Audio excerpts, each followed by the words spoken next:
All right, I am watching. I think Steve Serlacci just had this guy on the show, and he got the pronunciation. I think it's Jason Sadites.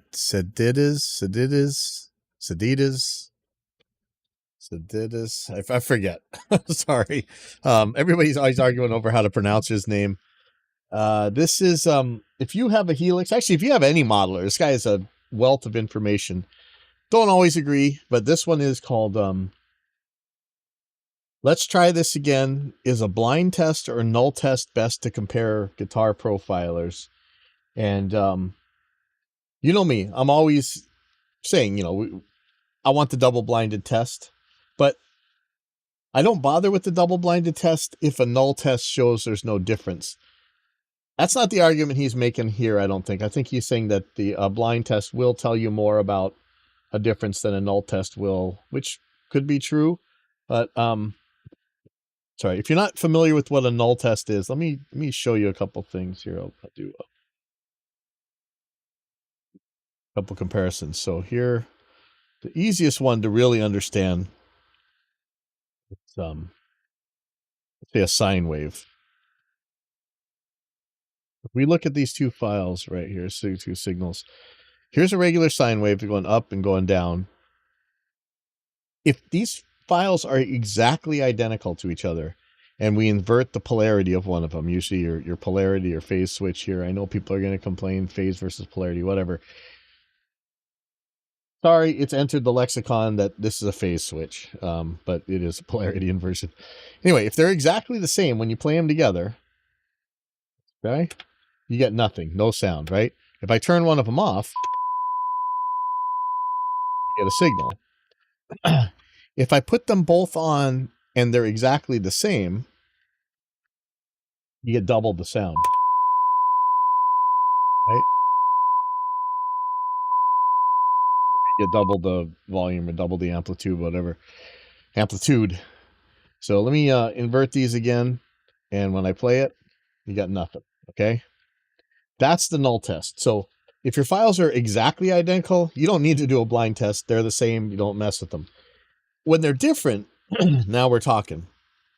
What's the threshold of audibility? If they're different, but the difference is like 140 decibels down there, you're not going to hear it. But once it gets up in the audible range, now you might want to do a double-blinded test to tell which one you like more, or see if you can tell the difference between them, whatever. Slightly more complicated. Let's say I want to do a white noise signal. And again, if I play two identical of the same signal, it turns twice as loud. If I flip the phase, we get nothing. But let's do something interesting here. And this is where it matters, right? So let's let me just throw a re-EQ on here. And if I do anything to this EQ, we're going to start seeing something on the output. So let me actually put a copy of span up here. And I know some of you guys don't really want to see all this preface stuff, but just in case we don't know exactly what it is, here's a copy of span. And so let's say if we just have the one, here's the white noise signal. I could use pink noise instead, but white noise fine for this. If I did a different filter, it'd be flat, but blah blah blah blah blah blah. So here's when I put them both together with one inverted, we get nothing. The second I touch an EQ or anything, if I change the volume, let's here, I'm going to turn down the volume on the channel, see how they're coming up now, right? Anything we do to make them different in any way is going to kill the null. So here I'm going to change an EQ setting, and look at that. The beauty is the difference that you see on the spectrum analyzer is exactly the inverse for what we do to the EQ. Let's say I do a high pass filter here. Let's see, high pass. Blammo. Now we see that the difference is right what the high pass filter is doing, right? That makes it, sometimes that'll give you a clue as to what the actual difference is, but in this case I'm doing an EQ. If we distort things, man, stuff changes quick. What's a good tone lib?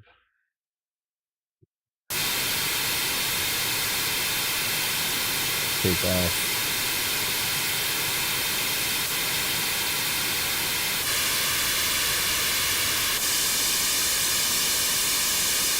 So here's like an amplifier sound, and if we change the volume, we can probably get it closer.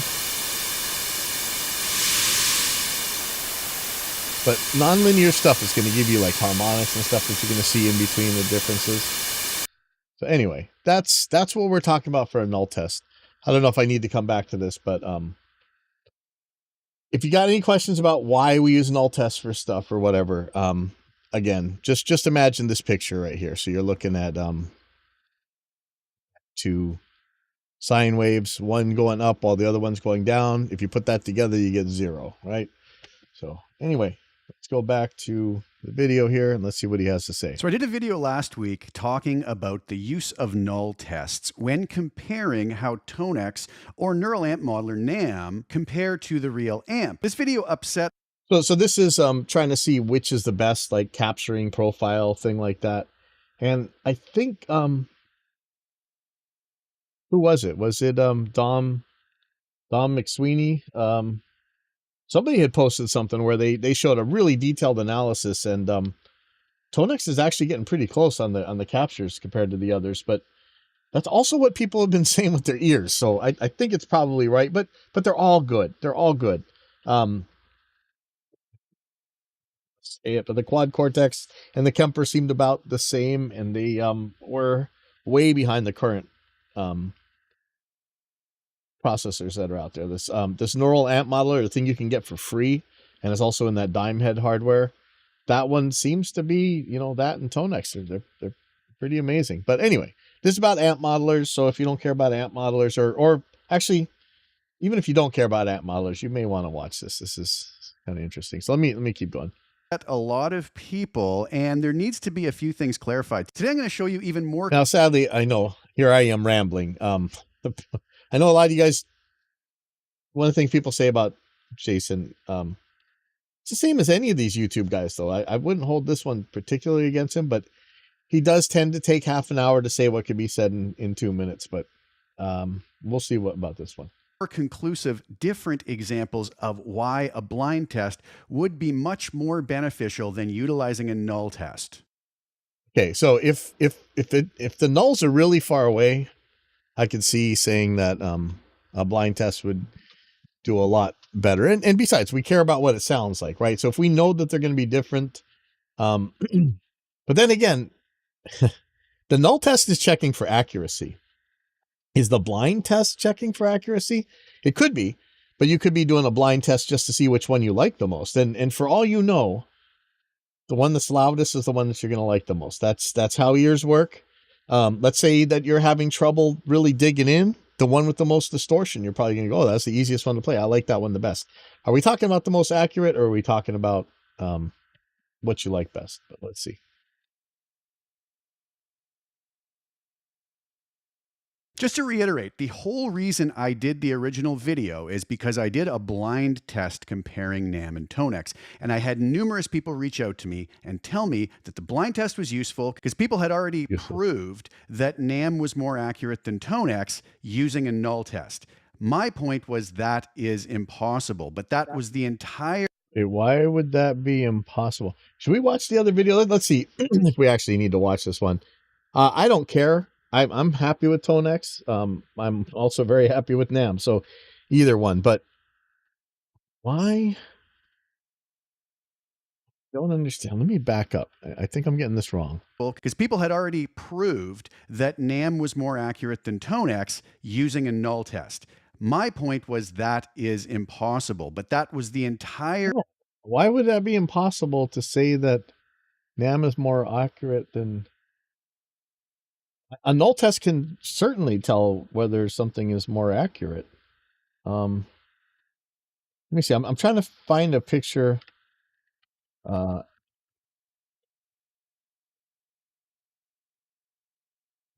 to find. I forget the name of the analysis that was done. There's a picture where they showed. Oh man, of course. So I'm looking for this. So what shows up? All the soy faces on YouTube. But there was a really good. It was an analysis picture, and I'm not sure how right it was and stuff, but I don't know the term of how it did it. Cube comparison. No, I'm trying to find this picture. Sorry about this. I should have had this up already.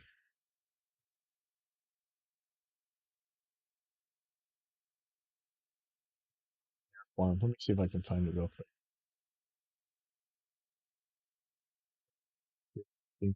This might be it.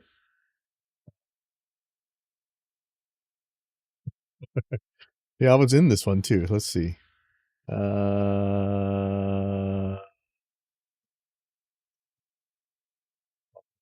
It's in this one. This is a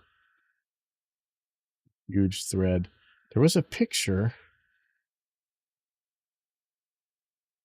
I'm not going to make you guys sit through this too long. Let me just see if I don't find this real quick, then no. Well, it wasn't 2023. It was definitely recent. All right. Well, I'm not going to find it, but whatever.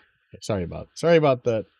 Point of the video, nothing else, not to show that any sort of null test, even the one I showed in the video, was giving us any useful information. Wait, why wouldn't a null test give you useful information? Here we go. Here's a null test. Okay. Here's a null test. Here I'm gonna put the null file on. Now I get nothing. All right.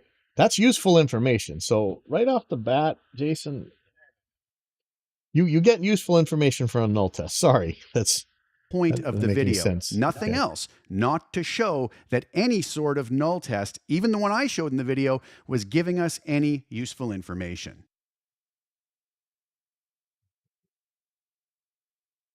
My claim in the video is that the blind test is actually more valuable than the null test. The null test is incapable of giving us any useful, meaningful.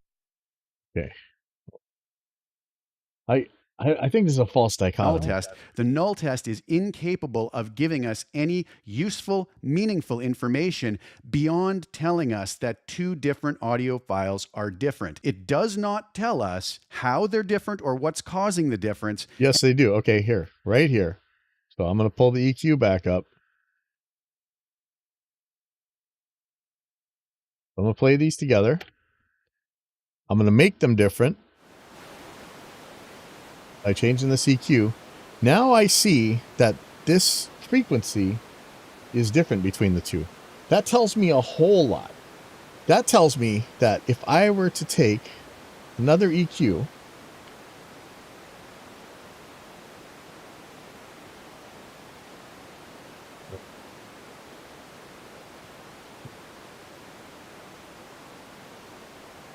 start turning that back up, look at that. The difference starts to go away. So right there, he's saying you don't get any information about it or why they're different or how they're different. That tells me right there, I can tell that they're different because of some frequency shift. You could tell if you change these in time too. Like, for instance, you know, if you don't have these lined up, for instance, so I'm gonna, is it playing right now? Yeah. Okay, let me loop this. And so if this is playing and I shift this over in time, just a tiny, it won't take much. Won't take much at all. Shift this over in time a tiny bit. Now look what we got. You see the pattern right here? Hold on, let me, do you see what this looks like? What does that look like to you? Right? That's a comb. That's a comb filter. If you move them in time, you're not doing a null test. You're doing a comb filter test. Okay. But so you just saw that, like that's the teeth of a comb. That's why we call it a comb filter. Anyways, keep going. And it also doesn't tell us if that difference would be audible. It does tell us if that difference would be audible. Let's prove that as well. Okay. We get the EQ back up. Okay. Let's just say that you are in a regular old room, maybe an 80 decibel noise. Let's say you're in a great room and you have an 80 decibel noise floor, okay? And if something can get to minus 80 or higher, you can hear it, okay? I'm going to turn on this EQ. And I am seeing a difference. Let me pull up Reaper's meter here.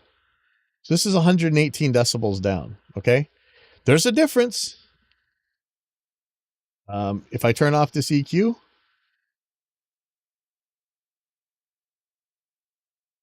actually, yeah, I got this wrong. Hold on. Let me turn this back on. This EQ. Okay, so that's at minus 49 at this point, but I mean, my room is noisy.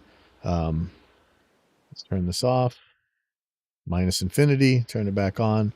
So this is a 0.6. I mean, it's drastic how quick this will change, but let's do something really tiny. About 0.1. Okay. Now what do we got? We're minus 66 down, okay? Is your threshold of audibility 66 decibels? If it's below that, then you know that you can hear a difference. If it's below that, you know you can't hear a difference. So that claim is wrong as well. Oh, usually this guy doesn't get this kind of stuff wrong. I don't understand. All right, here we go. Let's keep going. One of the biggest complaints about my video were folks were saying, you used a null test to compare the Tonex version, the NAMM version, the real amp to the Guitar DI, and that's wrong. I agree. That was the whole point. I was using an absurd example of comparisons of audio files we already knew were different. That's the only thing the null test can tell us with 100% certainty. So the point was... Oh. Man, how is he getting this wrong? Hold on, sorry. My new AC is a little bit too cold.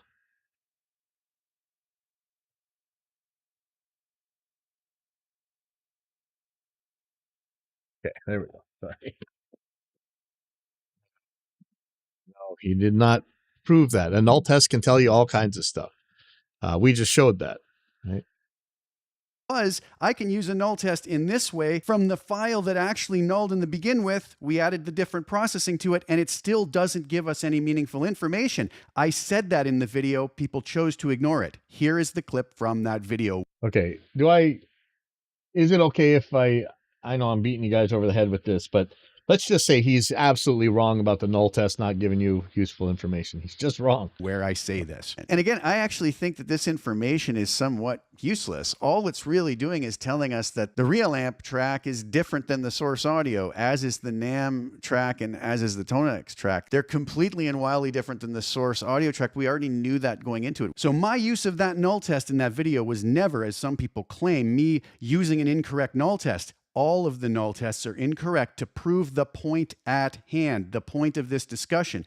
I'm not saying null tests are useless for everything. For this particular comparison, to prove that one is more accurate than the other, it is the wrong tool for the job.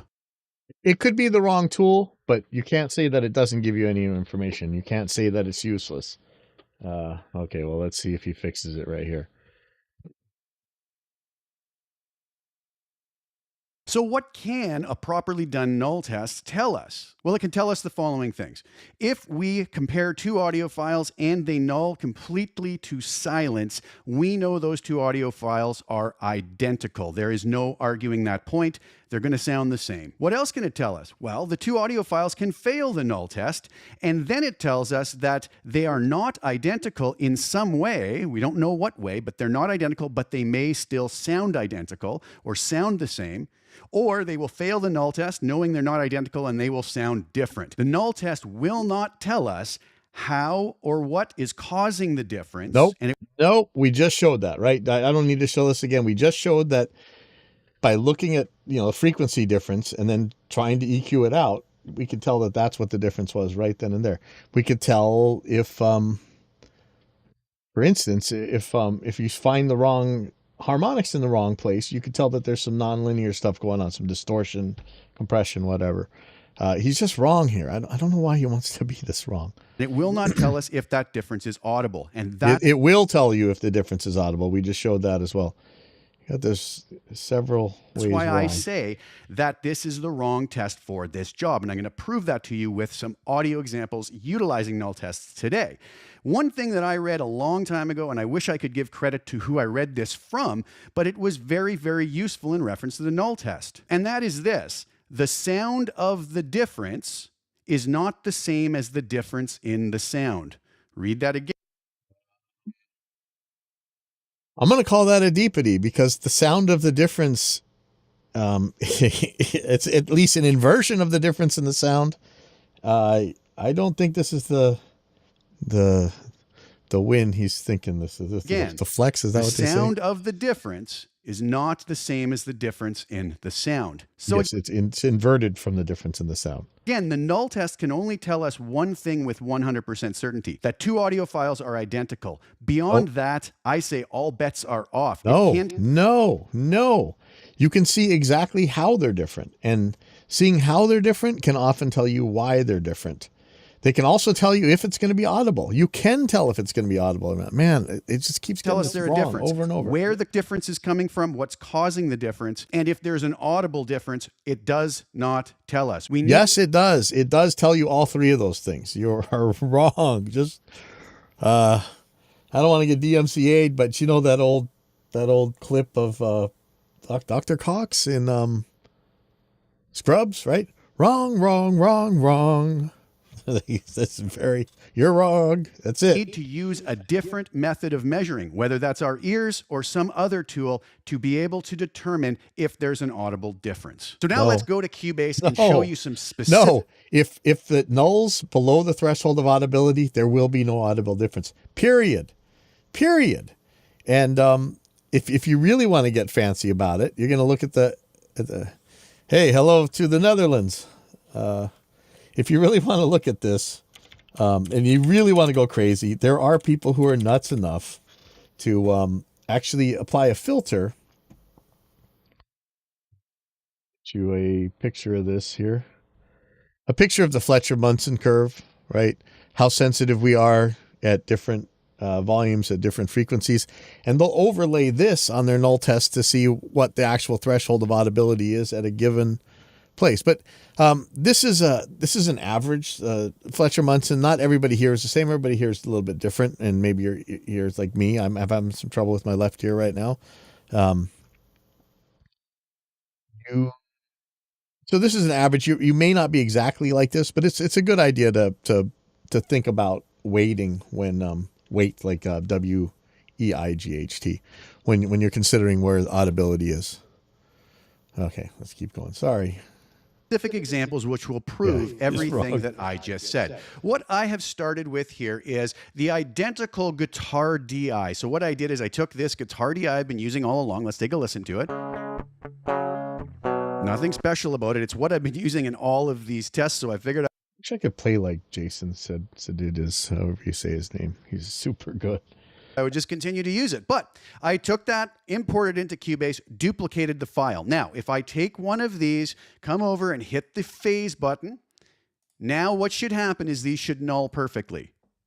And they do. Great. I'm going to just keep that running on loop. Now, here's how sensitive a null test is to changes, and why I say that just because two audio files fail a null test, or one in the case that we're talking about here shows that one is more accurate, and I put that in air quotes, you can't see me, is because the changes that can be causing the null test to fail or different results can be so minor that they aren't audible. So let's grab. Right. So again, we already said this, right?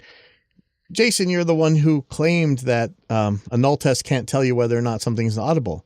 But I think I just showed in my example, yes, you easily can. And if it doesn't reach the threshold of audibility, I'm not going to bother with the blind test.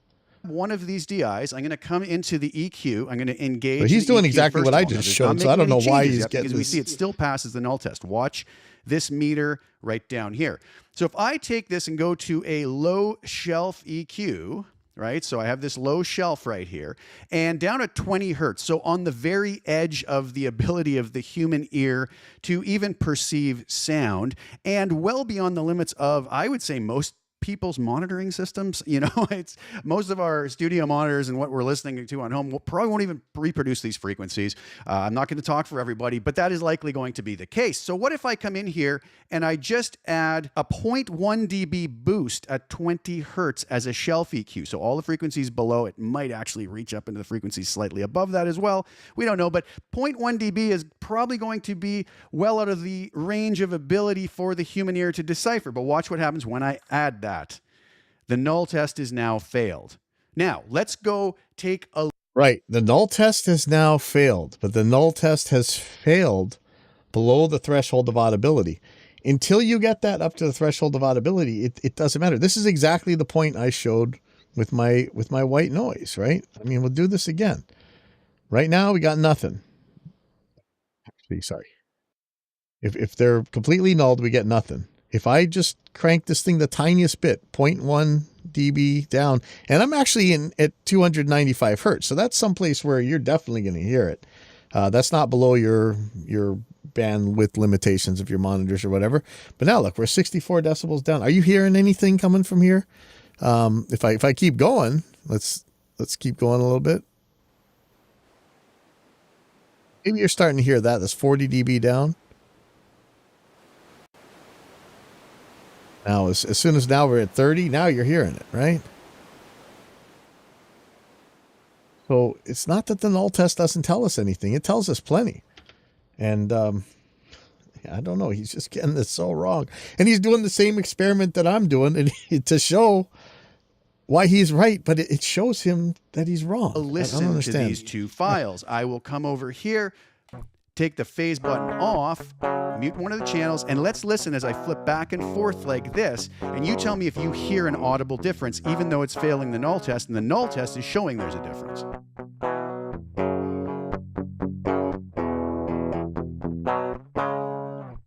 Yeah, the difference hasn't passed the threshold of audibility. That's the whole point. The thing that you said the null test can't show, it can. It's kind of like a stuck record.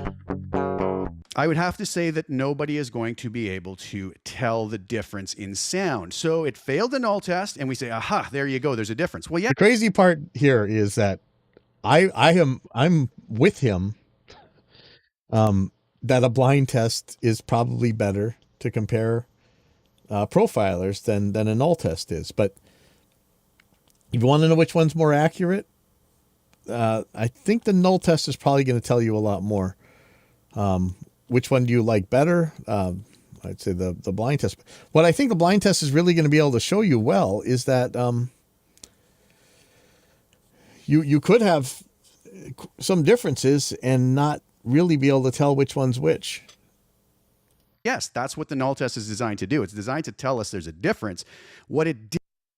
It's not designed to tell us there's a difference. It'll tell us a lot about what those differences are. Oh, there's a difference. Well, yes, that's what the null test is designed to do. It's designed to tell us there's a difference.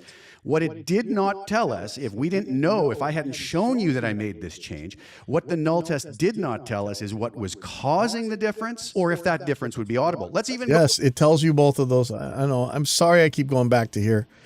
295.6 at 0.5, okay? Let's make this difference. Blah, blah, blah. Here we are. Now let's 295.6. And what did I say that was? 0.5. All right, let's turn this on. So right now we have 50 dB of rejection here. So I'm going to turn this up. How do you do? Can I do? Yeah. Okay, here we go. Watch this meter. Okay, let me go back down to 0. Watch the meter right here. Okay, see that? See these numbers right here? I wish I could make these bigger. But watch this meter. And as I move this,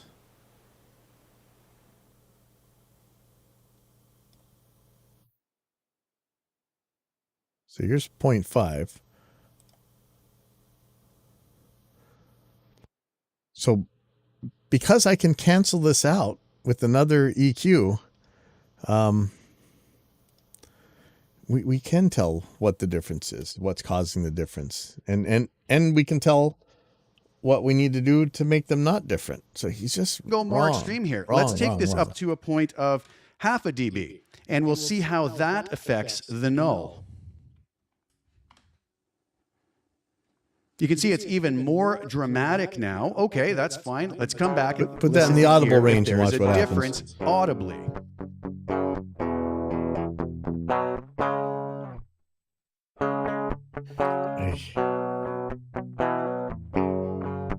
I'm still going to argue that nobody is going to hear that difference. Let's even go to one more extreme just to show that something that makes it fail the null test quite dramatically. We'll go to the 1 dB boost on the 20 hertz shelf. We'll go to 200 hertz and see what happens. We now see we have quite a change here in what the null test is showing. But again, if we go back and say, let's listen to these.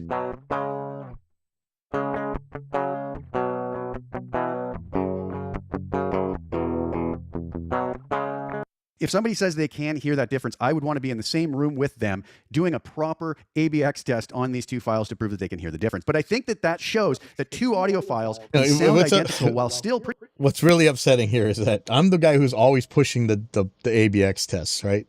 But I push the ABX tests after we pass the null test. And even when you're doing ABX testing, null tests can still tell you a lot.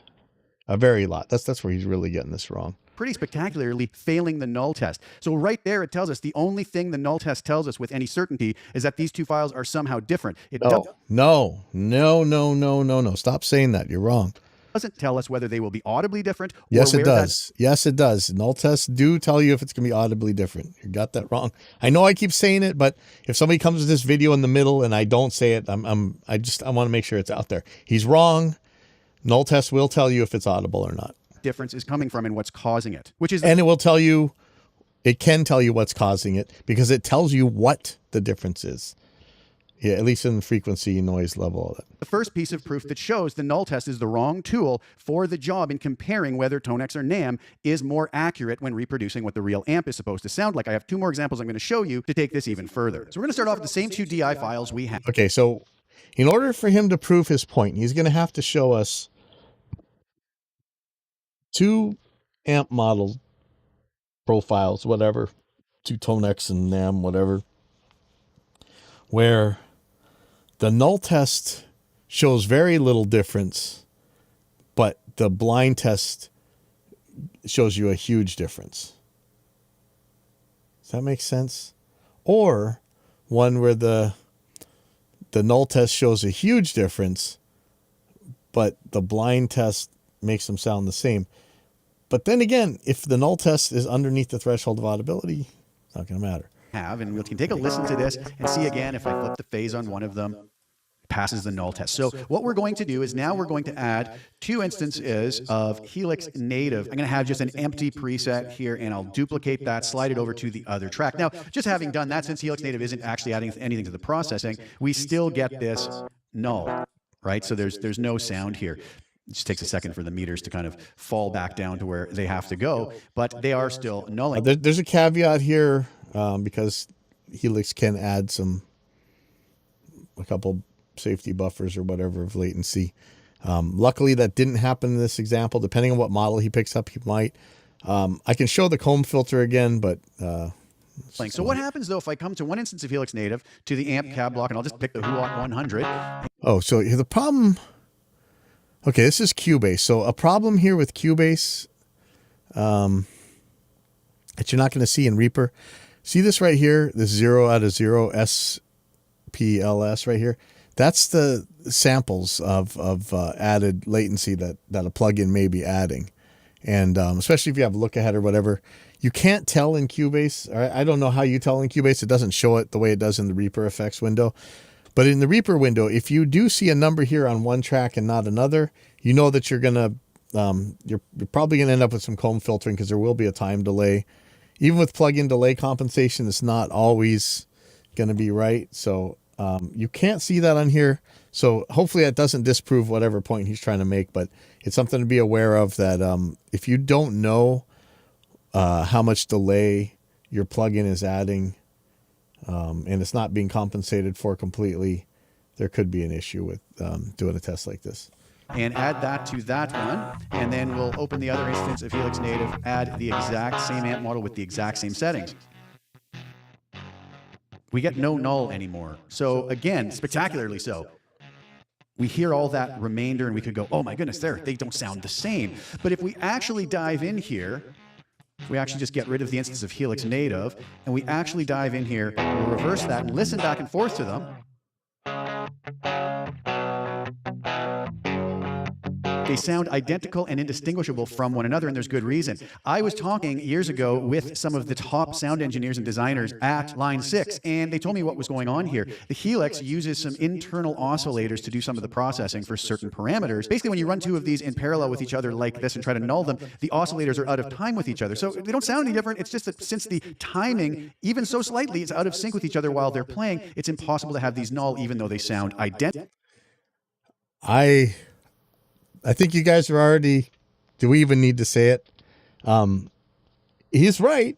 If you are comparing them in this way, a null test is not going to tell you necessarily that these things are very different. This is actually a pretty good point he's making here. However, actually doing the null test and looking at the result would tell you that these things, just like if you put two different choruses on, even if they have the same oscillation speed and you started one over the other, you're going to probably see a comb filter. You're going to see a reason why these things sound different than each other. Identical. And we can further illustrate. But this is actually a good point that these two identical ones, but again, they're not identical. That's the issue. It's making a lot of sense what he says here. I wouldn't say it this way. I wouldn't belittle the null test so much. And in fact, you wouldn't compare it this way anyway. And though they sound the same, okay.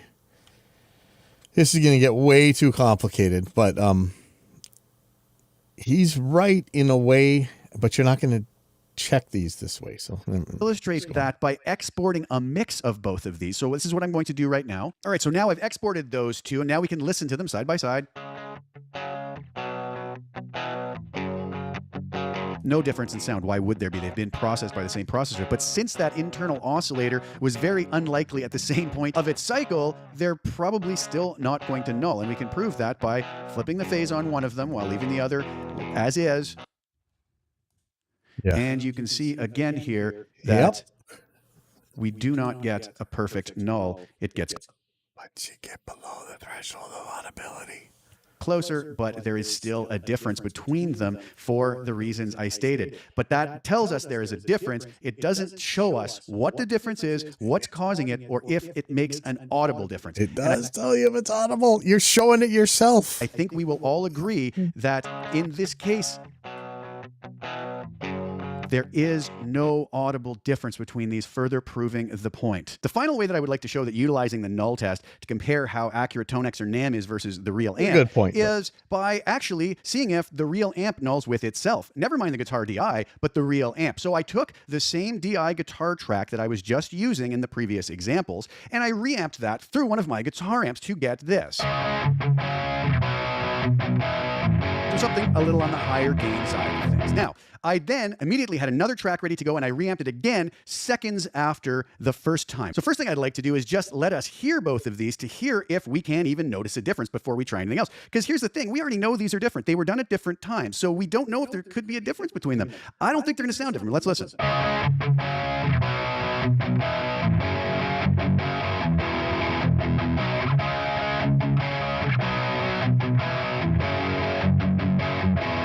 I don't think I'm going to get any arguments from anybody. They sound the same. This would be much like being in the studio and saying, hey, I want to punch a part in, a few seconds after we maybe did a take, and saying, well, we can't do that because the tone's going to be different. Well, no, the tone's not going to be different. It's through the same amp and the same chain. That's how these were recorded. They're identical. They sound identical, even though they were reamped at a different time. Then, in that case, if the null test is going to be of any use to us to compare how accurate Tonex or NAM is to this should be able to null with itself. So let's come over here. We'll flip the phase on one of these. There's no other differences. Do you guys want a spoiler, or should I just hit play? Oh, don't you spoil it. Yeah, go ahead. Type it in. I don't care.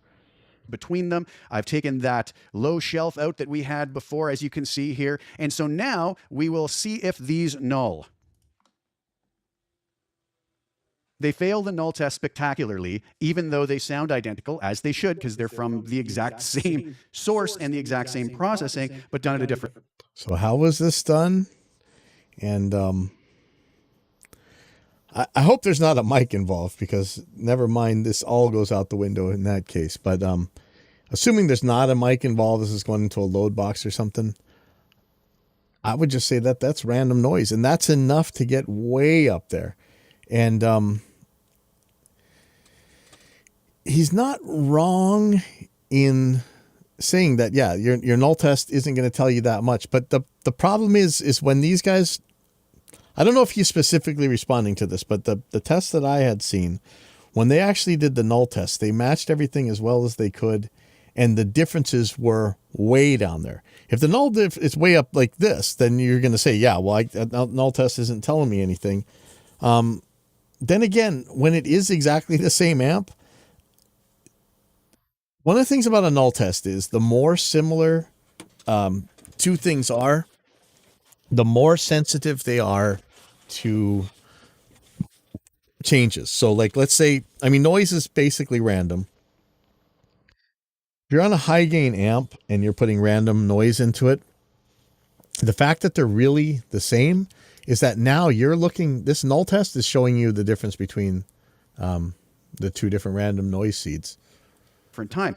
These are failing the null test spectacularly, but they don't sound different. If someone says they do sound different, again, I want to be in the room with them when they do a blind test with it, an ABX test. This again, though, this is a good point, but it's not, it's kind of a straw man, because this isn't the,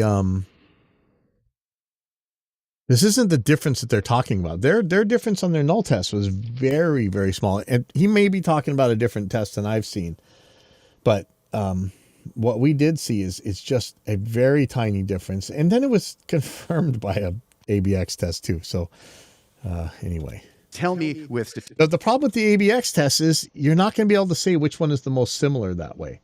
That's done by actual comparing, you know, frequency response, bandwidth, noise, distortion, all that stuff. Statistical certainty that they can tell the difference between these two. So if we come back over again, that's a good here. We will go back and forth. Let's listen to how they sound. Now I really want to know what they found. So the null test failed. What did it tell us? It told us these were different. Of course, we went into this knowing they were different. I never would have performed a null test on these to begin with. It's ridiculous. It's going to tell us they're different. It's not going to tell us how they're different, what is causing the difference. Or that's a good point. So there's much more wrong in these tests. You'd like to see the difference in the graph over time. As a guitar tone starts with the initial attack, then over time drops, the amp might sag or compress. I think, yes. And, but I think in this case, if you're using the same DI and you're going through a reamp box, and it's, you know, it's probably a pretty good test. But yeah. Yeah. So I may have this wrong, but it's starting to look like the Kemper is not all that much different than what Positive Grid was doing to Bias, where it's more of a tone match. Neural Amp Modeler and Tonex really seem to be catching the flavors of the distortion. I don't know, it's a good way to say it. I wonder if we should watch the video that he's talking about and he did. Or if that difference will be audible, therefore negating the null test as the proper test for the particular situation of seeing if NAM or Tonex is more accurate in recreating the. Well, okay. So the tests I've seen, they've got it. I mean, these NAM and Tonex are within like minus 70, you know. I mean, it wasn't a huge difference like this. When you see these giant differences, I really think you're measuring the random noise differences in an analog capture. The real amp. All right, so there you have it. I hate to go on and on about this, but it's a very important point. Too many people are trying to use tools that are not designed for a particular job to prove certain so-called outcomes. Now, I want to say something else here. I'm not saying that the outcome that they are saying is being proven isn't true.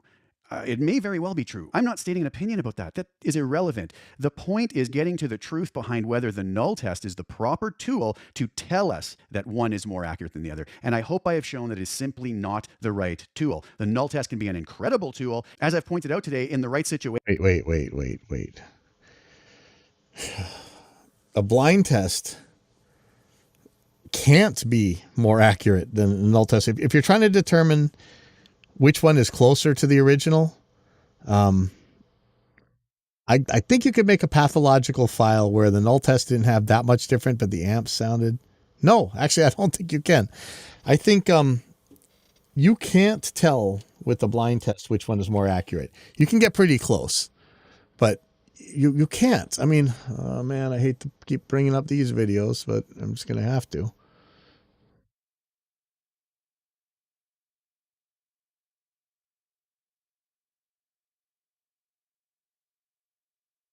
The illusion occurs because what you are seeing clashes.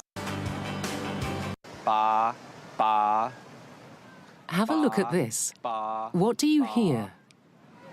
But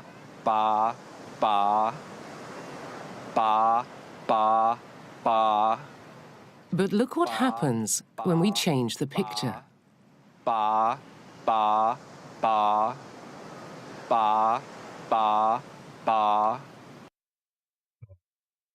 A blind test is absolutely just about worthless in telling which one is more accurate. Your ears can be tricked so easily, so crazily easily. Yeah, I think Positive Grid did fail terribly at profiling, but I think it's using the same sort of thing. And there was a couple others going on at the same time that were using the same sort of thing. I don't think that Kemper was really like a dynamic profiler or whatever. I don't know. It does give us information that can be useful, but it doesn't give us any useful, meaningful information in the situation of trying to tell whether NAM is more accurate than Tonex or vice versa. It just doesn't do that. All it can do is tell us that the two audio files we're comparing are different, but we already knew that going into it. So I had some people say, yeah, but it confirmed that I heard a difference. And I simply answered, well, then you used your ears to hear that there was a difference. You didn't use the null test. If you already knew there was a difference, there was no point in doing the null test that is only capable of telling us one thing with 100% certainty, and that is that the two audio files are the same. We already know they're different going in, therefore we don't need the null test. So therefore, if we do a proper blind test, and I'm not saying for a second that I think a YouTube blind test is the proper blind test. We should be using high-resolution files and a proper test method set up so that we can come to more accurate conclusions. So the whole point of this was to prove that the null test is the incorrect tool for the job that some folks are saying it is. I hope that clears it up. I am not speaking of this again. Anybody who has any questions can watch this video again very carefully. Don't twist what I'm saying. Just take it at face value of what I'm actually saying in this video, in the first video, and that's all I have to say. Yeah, I think the point was the Kemper is not the dynamic profiler that people were thinking it was. I think what they're saying is there was a certain number of base distortion models, and then it applies the tone profile kind of over that, as far as I can tell. Whereas these new AI things do like some sort of actual learning or something. I don't know how they work, but I'll tell you what, having always access to pretty much all of these things, the QC was really easy to get captures going, but it didn't sound any more like the original source than the Kemper did to me. And when you tried NAM and Tonex, I mean, wow, they were, I would never be able to tell. I mean, I already can barely tell with the Kemper and the QC, but with NAM and Tonex, forget it. It's out the window. Even that middle kind of stuff where I really can't tell, where it's kind of distorted, like two deep fakes of amps and pedals. There you go. That's what it is. But you know what? That's fine with me.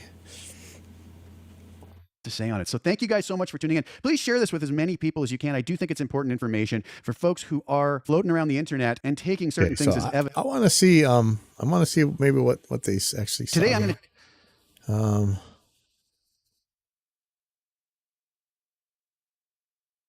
Tonex.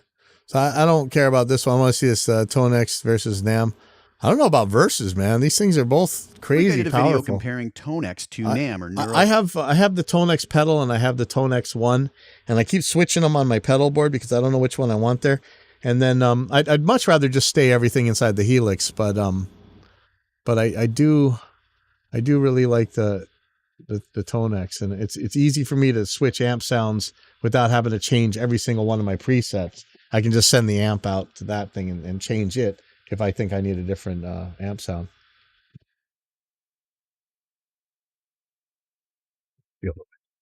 Amp modeler. It was a blind test. It was a test I wanted to do for a while. And since I had a lot of folks that would keep asking me, which do you prefer? Do you like Neural Amp Modeler better? Do you like Tonex better? And I really never had an answer for it. I really like both of them. I think they both do an absolutely spectacular job at what they're aiming to do.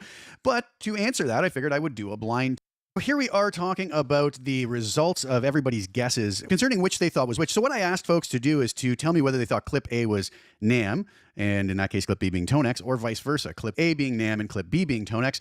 And a lot of folks did answer that, but the vast majority actually said that they really weren't sure and that they thought both sounded too close to be able to tell. And then some folks also answered which they thought was closer to the amp and which they preferred, so that's lumped in together as well. So out of all the folks who took a guess at which was A and which was B, or just decided that they thought it was too close to call, 44% said they were not sure, and they said they were both too close to call. So 44% of people are honest. 44% of people just could not tell.